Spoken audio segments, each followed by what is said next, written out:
आदरणीय मेरे प्रिय दोस्तों और भक्तों, उपनिषदों के क्रम में छंदोग्य उपनिषद का चतुर्थ खंड आपके समक्ष रखने वाला हूँ। दोस्तों, पहले 3 खंड YouTube पर पहले से ही लोड हैं, आप देख सकते हैं।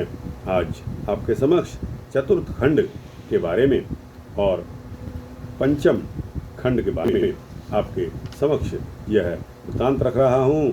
दोनों छोटे छोटे हैं, इसीलिए चतुर्थ और पंचम खंड को एक साथ लिया जा रहा है। दोस्तों, दोनों को मिलाकर लगभग 4-5 मिनट का यह वृत्तांत होने वाला है। आपसे विनती है कि बने रहिए। इस वृत्तांत के अंत तक आपको छंदोग्य उपनिषद का चतुर्थ खंड और पंचम खंड के बारे में पता लग जाएगा। तो दोस्तों, आइए बिना समय गवाए इस वृत्तांत को शुरू करते हैं। दोस्तों, ओम, यह अक्षर ही ओमकार है, उद्गीत है। यह जानकर उपासना करनी चाहिए। उद्गाता यज्ञ में ओम का उच्चारण करके उद्गान करता है। उस उद्गीत की ही व्याख्या की जाती है, यानी कि ओंकार की ही व्याख्या की जाती है। मृत्यु से डरते हुए देवों ने त्रय विद्या में प्रवेश लिया और अपने को छंदों से आच्छादित कर लिया। आच्छादित करने वाले होने के कारण वे छंद कहे गए। जो आच्छादित हो जाए उसे छंद कहते हैं। देवता तो अमर कहे गए हैं, फिर उन्हें मृत्यु का भय कैसे? यहाँ देवों का तात्पर्य शरीरस्थ देव शक्तियों से है। श्वेताश्वतर उपनिषद में उल्लेख है कि विराट पुरुष के अंगों से उत्पन्न देवों ने मनुष्य के अंग अवयवों में प्रवेश किया। मनुष्य मर्त्य है, उसके अंगों में स्थित देवों को ही मृत्यु भय होता है। तानुत्रय मृत्युर्था मत्स्य मुदके परे पश्य देवं पर्यपश्य दृचि साम्नि यजुषि तेनु वित्तोर्ध्वारिचः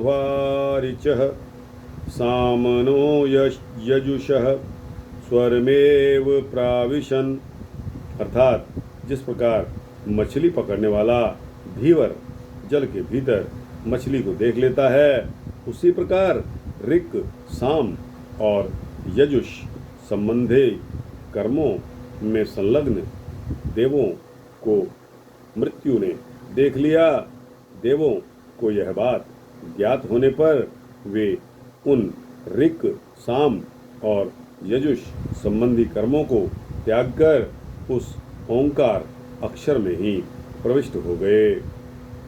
जब कोई उपासक ऋचा पाठ करता है तो वह बड़े आदर के साथ ओम का उच्चारण करता है और उसी प्रकार साम और यजुष पाठ करने में भी ओमकार अक्षर का उच्चारण करते हैं। यद्यपि ओम एक स्वर है, तथापि यह अक्षर अमृत और अभय रूप ब्रह्म का ही प्रतीक है। देवगण इस अक्षर ब्रह्म ओंकार में प्रविष्ट होकर अमरत्व और अभय को प्राप्त होते हैं। देवगण जब तक नश्वर इंद्रियादि के रसों में अपना अस्तित्व देखते हैं, तब तक वेदोक्त अनुशासन का पालन करने पर भी मृत्यु भय से मुक्त नहीं होते। जब ओंकार रूप ब्रह्म के सर्वोत्तम रस के आनंद में प्रवेश करते हैं तो अमर हो जाते हैं। जो ज्ञानी इस अक्षर ब्रह्म यानी कि ओम को इस प्रकार जानकर उपासना करता है, वह अमृत और अभय रूप स्वर ब्रह्म ओम में ही प्रविष्ट करता है। जिस प्रकार इसमें प्रविष्ट होकर देवगण अमृतत्व भाव को प्राप्त हुए, उसी प्रकार वह भी अमृत को प्राप्त हो जाता है। दोस्तों, इसके बाद आता है पंचम खंड, आपके समक्ष रख रहा हूँ। अथ खलु या उद्गीत स प्रणवो यः प्रणवः स उद्गीत इत्यसौ वा आदित्य उद्गीत एव प्रणव ओमिति हुएश स्वरत्रेति। अर्थात यथार्थ में जो यह उद्गीत है वही प्रणव ओम है, और जो प्रणव है वही उद्गीत है। वह जो सूर्य है वही उद्गीत है, वही प्रणव है, क्योंकि यह गमन करते हुए ओम का ही उच्चारण करता रहता है। अपने पूरे सौरमंडल को लिए सूर्य भी गतिशील है। यह तथ्य वर्तमान विज्ञान स्वीकार करता है। सूर्य के द्वारा प्राणों के संचार को उद्गीत यानी के छंदो 1.3.1 में पहले ही बताया जा चुका है।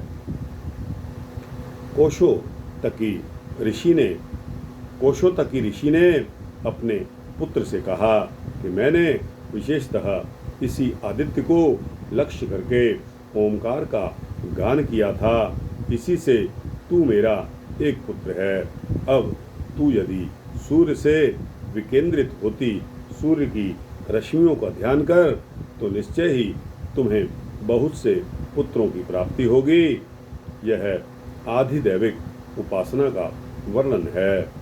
साधक के संकल्प के अनुरूप प्राण शक्ति का नियोजन होता है।